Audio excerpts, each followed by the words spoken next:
Ini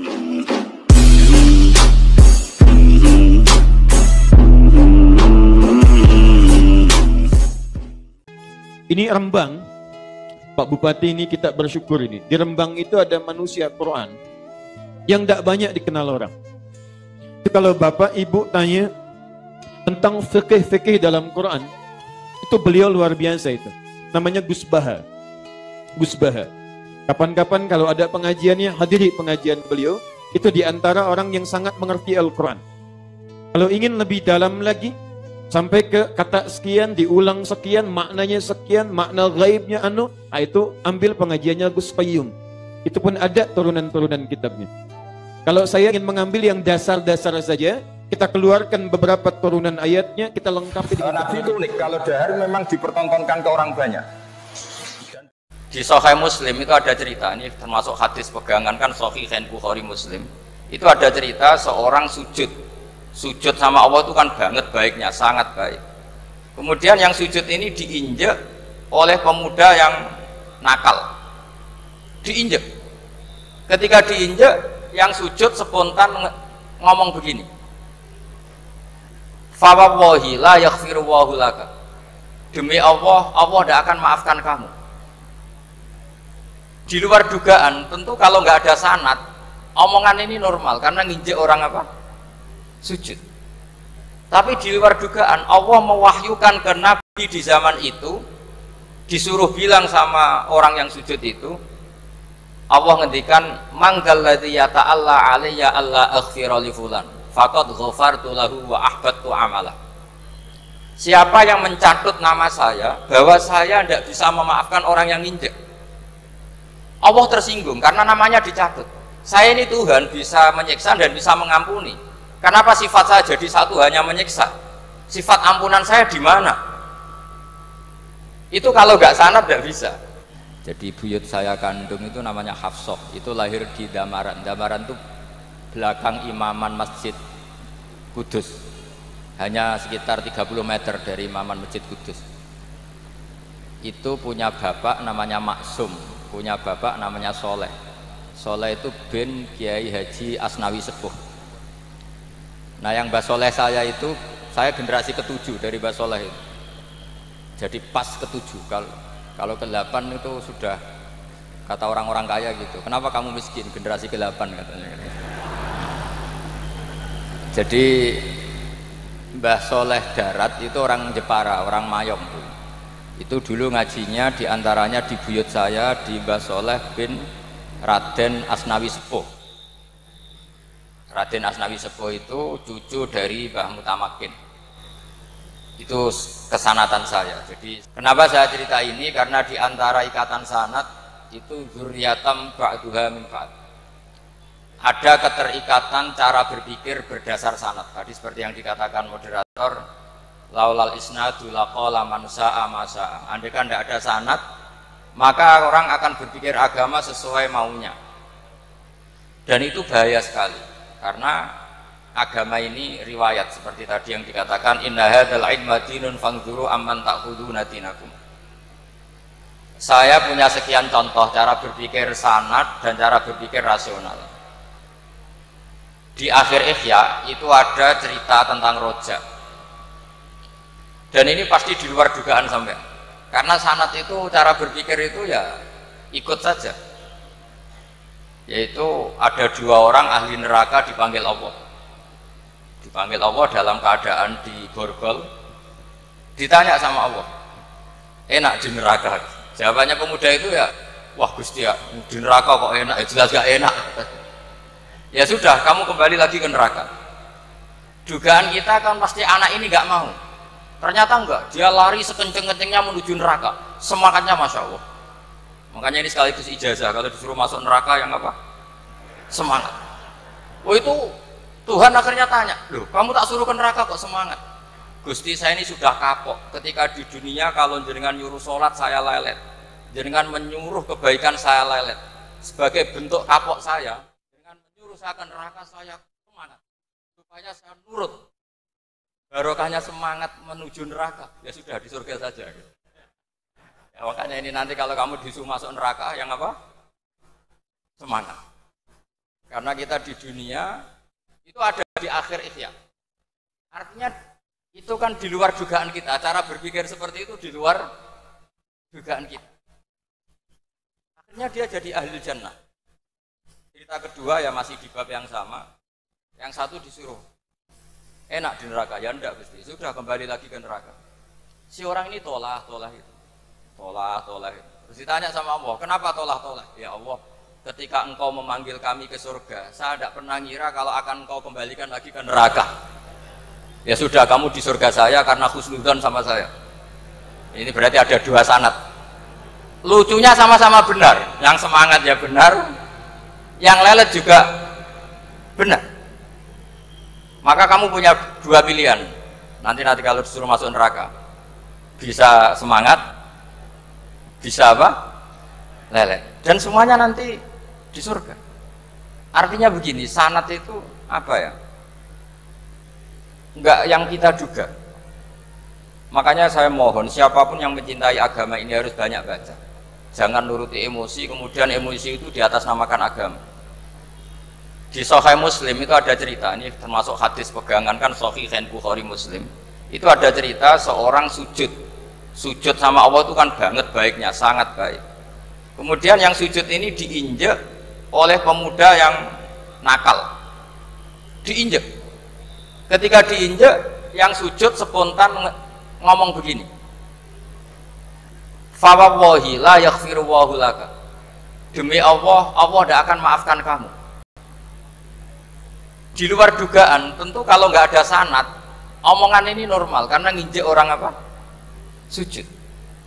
Tapi di luar dugaan, Allah mewahyukan ke Nabi di zaman itu, disuruh bilang sama orang yang sujud itu, Allah ngendikan, manggalladzi yata'alla alayya alla aghfira li fulan, faqad ghafartu lahu wa ahbattu amalah.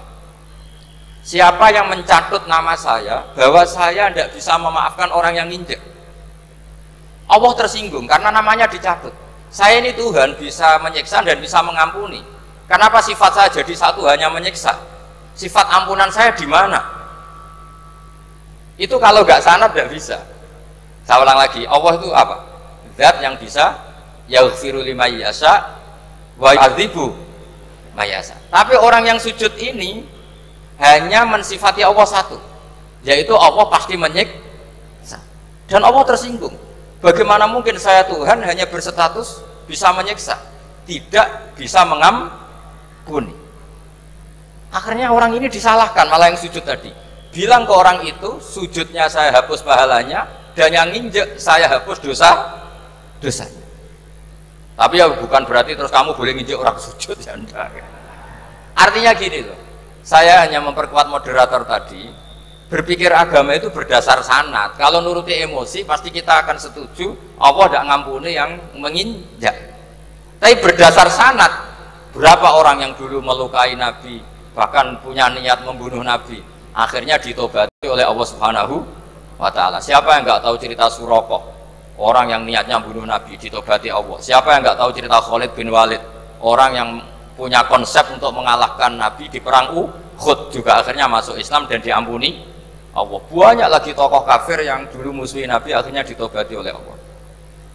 Sehingga ketika Nabi sangat marah ya dengan mereka yang kafir, malah ada ayat turun laisa laka minal amri syai'un aw yatuba alaihim aw yu'adzibahum, bahwa wilayah mengampuni dan memaafkan itu wilayah Allah.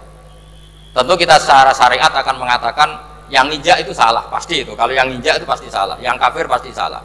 Tapi jangan katakan kalau Allah tidak bisa menobati mereka. Lagi-lagi yang bisa mengertikan itu apa? Sanad. Kita ngaji di bab itu bahwa ada orang diinjak, ternyata Allah ketika yang sujud mengatakan wallahi la yaghfiru Allahu laka, demi Allah Allah tidak akan maafkan kamu. Loh, mensifati Allah dengan satu sifat la yaghfiru itu Allah tersinggung. Karena Allah bisa yaghfir. Makanya ini penting sekali saya utarakan supaya kita ini bicara itu sesuai sanad. Karena andai kan tidak sanad, agama ini di logika, kemudian logika orang itu berbeda-beda. Maka kayak apa kacaunya agama ini? Terus yang ketiga, saya beri sekian contoh. Ini saya bawa kitab hikam yang terjemah oleh Mbah Soleh Darat. Saya dulu pernah ngaji hikam sama banyak Gus Zofur. Cara berpikir Abul Hasan Asyadzili misalnya, umumnya orang itu kan kalau amal itu ingin diterima ya, kalau sujud ingin diterima Allah, kalau sholat ingin diterima Allah, dan kalau sangat ingin itu biasanya terus berlebihan, saking berlebihannya terus nangis minta amalnya diterima gitu. Tapi efek negatifnya gini, jangan-jangan nggak diterima, lalu kalau nggak diterima gunanya apa? Ini buruk sekali kalau mulai tanya sujud saya jangan-jangan nggak diterima, kalau nggak diterima gunanya apa? Itu menurut Abul Hasan Asyadzili itu pertanyaan dari setan. Bagaimana mungkin kita pernah menyesal atau menyesali sujud yang pernah kita lakukan untuk Allah Subhanahu wa ta'ala.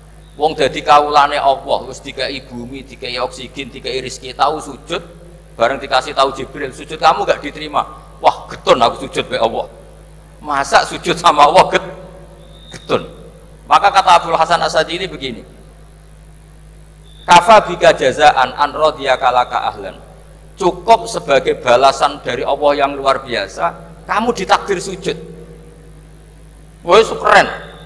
Coba kalau kamu nanti ketemu Allah, ada orang yang sama sekali di bumi nggak pernah sujud, lalu kamu ketemu Allah sujud berkali-kali, kemudian dapat kabar kalau sujud kamu nggak diterima, pantas mana kira-kira? Pantas yang pernah sujud apa pantas yang nggak pernah sujud? Pantas yang pernah sujud. Jika pikirannya Abul Hasan Asyadzili, sudahlah kamu bahagia saja karena kamu ditakdir pernah sujud. Itu satu anugerah Allah yang luar biasa. Kamu nggak perlu terganggu diterima apa nggak diterima. Karena kalau kamu terganggu itu nanti lama-lama mengatakan apa gunanya sujud kalau tidak diterima. Dan itu setan menang kalau sudah ada pertanyaan apa gunanya sujud. Nah, makanya disebut min syarril waswasil khannas. Kata Abul Hasan Asyadzili, waswas di sini adalah setan ngeridu kamu supaya kamu ngeset semua ibadah kamu, jangan-jangan kamu nggak diterima. Kemudian kamu menyesali semua ibadah yang pernah kamu lakukan. Betapa buruknya kita. Wong ngamal apik kok disesali. Makanya saya ini sebagai kiai itu termasuk kiai yang paling sukses ya. Betul. Karena perasaan saya itu sudah sukses dulu sebelum nyata sukses apa enggak ada penting. Saya sering motivasi santri yang ngapalkan Quran 10 tahun enggak hafal-hafal. Nanti kalau ketemu Allah tetap keren. Pernah ngapalkan kitab saya? Pernah Gusti. Hafal tidak. Tapi kan keren pernah menghafalkan. Daripada sampai ditanya, pernah ngapalkan Quran? Tidak. Kok hafal lagu dangdut? Nah, itu posing sama jawabnya. Tapi kalau santri saya, pernah ngapalkan? Pernah Gusti. Di mana di Gus? Hafal enggak? Pede saja enggak. Tapi saya mencintai kitab engkau dan bukti cinta saya tak hafalkan. Cuma nasib tidak memihak saya Gusti, kan masih lumayan itu. Daripada ditanya, pernah ngapalkan Quran? Tidak Gusti. Jebule apal lagu dangdut, yang ibu-ibu apal harga cabai, naik turunnya harga berambang. Ini harga sembako hafal, tapi kalau Quran tidak hafal. Nah, pikiran-pikiran kayak Abul Hasan Asyadzili itu harus kita kembangkan. Makanya saya suka sekali ketika Mbah Mun yang sekarang diteruskan Gus Wafi meresmikan Thariqah Syadziliyah. Ya cerminannya kitab Hikam itu yang diterjemah Mbah Soleh Darat. Karena Hikam adalah murid Abul Abbas Al-Mursi. Beliau adalah murid Abul Hasan Asyadzili. Jadi gampangannya kalau sampai ingin tahu cara berpikir Abul Hasan Asyadzili itu ngaji Hikam. Karena Hikam itu cucu muridnya Abul Hasan Asyadzili. Dan itu cara berpikir gampang sekali. Misalnya hubungan dengan Allah. Ilahi kullama akhrosani lu'mi antokoni karomuka. Ya Allah, ketika saya terbungkam oleh kesalahan-kesalahan saya, sampai saya ini merasa tidak pantas minta, tidak pantas memohon sama engkau karena dosa saya banyak. Tapi kata beliau, antokoni karomuka. Tapi saya berani melafadzkan doa itu berdasar rahmat kamu tidak terbatas. Itu ada orang terlalu fanatik kebaikan, datang ke Abul Hasan Asyadzili, gerutu karena dunia ini sudah kacau balau, banyak maksiat, banyak macam-macam. Apa jawabnya Abul Hasan Asyadzili? Man ahabba alla yusawahu fi ardi faqad ahabba alla tadhharu maghfiratu. Jadi malah dibalik. Kalau kamu ingin dunia ini steril, nggak ada apa-apa, berarti kamu tidak suka akan kelihatan maghfirahnya Allah. Jadi sanad-sanad seperti ini harus kita jaga. Meskipun tidak kita manfaatkan untuk kepentingan hadun nafsi, tapi kita harus kita jaga. Jika kita jadi orang itu tidak terlalu sepaneng dengan pikiran kita bahwa maksiat itu pasti mendatangkan azab. Kok kamu katakan pasti, itu buktinya apa? Maksiat itu salah, kalau salah harus istighfar. Maksiat itu salah, tapi Allah bisa saja mentobati yang maksiat kemudian jadi orang baik, karena Allah tetap bersifat yaghfiru liman yasha wa yu'adzibu may yasha. Kok kamu katakan pasti-pasti, itu sanadnya dari mana? Jadi ini pentingnya sanad ya. Jadi kita harus terus menjaga sanad ini supaya cara berpikir agama sesuai garis yang pernah ditulis oleh para ulama yang semua itu musalsal ila Rasulillah sallallahu alaihi wasallam. Ini kitab Khilyatul Aulia. Kitab Khilyatul Aulia itu kitab kesayangan Imam Ghazali. Sampean kalau baca Ihya juz 4 itu beliau memberi saran ke kita, wa alaika bimudawamati mutolaati kitabi Khilyatil Aulia wa Tabaqatil Asfiya. Karena Imam Ghazali fi manaqibil akhyar itu nginduk kitab Khilyatul Aulia karangannya Abu Nu'aim Al-Asfihani. Jadi mulai dulu ulama itu ada yang fokus ngelola orang-orang soleh, tapi ada juga yang mendokteri orang-orang yang macam-macam. Nabi Isa itu kalau di satu daerah tanya, di sini yang orang nakal-nakal di mana? Oh di situ. Terus beliau ke situ. Ditanya Nabi Yahya, kenapa ke situ? Saya ini nabi. Nabi itu biman zilatit tabib. Saya ini ibarat dokter. Tentu dokter itu yang menyembuhkan orang-orang yang sakit. Jika kiai-kiai kita tuh ya kancanan orang soleh ya mau, bina orang fasik ya mau. Lah yang nggak boleh itu yang potensi katut fasik, itu nggak boleh. Jadi apa ya, supaya kita itu melihat sesuatu itu tidak seudon, kiai kok berteman orang fasik. Saya berkali-kali bilang berteman orang fasik itu haram. Tapi kalau dibalik pertanyaannya, membina orang fasik hukumnya gimana? Baik, bisa membina kalau berteman, ya sudah dibolak-balik gitu. Tapi kalau dibalik, berteman orang fasik menjadi fasik, ya jangan berteman kalau buatnya masih seperti itu. Ya terus saya teruskan ya. Sayyidina Umar itu terkenal orang yang sangat keras. Sayyidina Abu Bakar terkenal orang yang layyinal janib, orang yang sangat santun, sangat sopan. Tapi anehnya ketika Abu Bakar mau wafat, itu khilafah atau khalifah itu diwasiatkan supaya yang mimpin itu Umar. Padahal orangnya sangat keras. Tapi yang jarang diketahui publik adalah ngiranya Umar keras itu wataknya. Ternyata enggak. Di sini diterangkan Umar wataknya itu sebetulnya bisa memilih keras atau halus. Ini saya baca ya di halaman 25. Beliau ditanya oleh Abdurrahman bin Auf. Terus beliau menjawab, ya Abdurrahman, wallahi laqad lintu linnasi hatta khasyitu wa fil lain. Tsumma staddattu alaihim hatta khasyitu wa fi siddah. Fa ainal makhraj. Terus di sini saya terjemah, saya saat lunak juga takut sebab lunak bisa dianggap pembiaran, tapi saya juga takut Allah saat keras sebab keras jangan-jangan termasuk tanfir, orang lari dari kebenaran. Ya misalnya gini, sampean punya anak putri atau punya ponakan pacaran, datang ke kamu sama cowoknya, kalau kamu lunak pasti ponakan kamu ngira wong Pak D gak apa-apa, padahal Pak D saya itu kiai, ternyata saya gak ditegur. Lunak itu punya akibat dianggap pembiaran terhadap maksiat. Ya. Tapi kalau kamu keras, wah nak nenggonku tak wantemi watu, kan nggak pernah ke kamu, bagaimana bina wong sowan saja gak berani. Artinya efeknya sama, terlalu lunak ya punya efek tidak bisa bina, terlalu keras juga punya efek tidak bisa bina. Maka kata Sayyidina Umar, fa wallahi laqad lintu linnas hatta khasyitu wa fil lain. Artinya saat bersikap lunak saya takut Allah karena lunak bisa dianggap pembiaran terhadap maksiat. Tsumma staddattu alaihim hatta khasyitu wa fi siddah. Ketika keras saya juga takut, karena kalau terlalu keras bisa tanfir, bisa orang lari dari kiai, dari orang soleh. Makanya dalam guyonan-guyonan ulama itu ada preman jagongan di orang-orang fasik. Ditanya, kenapa kamu jagongan sama orang fasik? Kenapa tidak jagongan sama orang soleh? Habis orang solehnya marah-marah terus, lah ini ramah. Makanya saya milih yang ramah saja. Gitu. Itu meskipun guyonan, tapi pelajaran bagi kita. Karena ya memang Quran seperti itu, walau kunta fadhlan ghalidhal qalbi lan fadhu min haulik fa bima rahmatin minallahi linta lahum, terusnya itu. Jadi apa ya? Nah ini kalau nggak ada sanad nggak bisa, nggak ada sanad nggak bisa. Pasti kita berpikir sesuai keinginan kita. Maka ada ancaman yang keras, man fassaral Qur'ana bi ra'yihi falyatabawwa maq'adahu minan nar. Jadi saya mohon, Mulane Abu Nawas iku wong paling manfaatno niku. Dadi dekne kondo ning pasar bahwa anak akhna minallah. Ora ana wong sugih kaya aku, pangerane sugih aku. Wes wong seneng kontroversi. Nomor loro iku ana akrahul haqqo wa uhibbul batil. Aku paling gak seneng mbek barang hak. Paling seneng mbek barang napa? Batil. Akhirnya sing iso roh tebakanku tak kei hadiah. Tapi nak sing ra iso kudu ngekeki hadiah aku. Akhirnya Harun Rasid itu melok nebak ora iso. Padahal raja.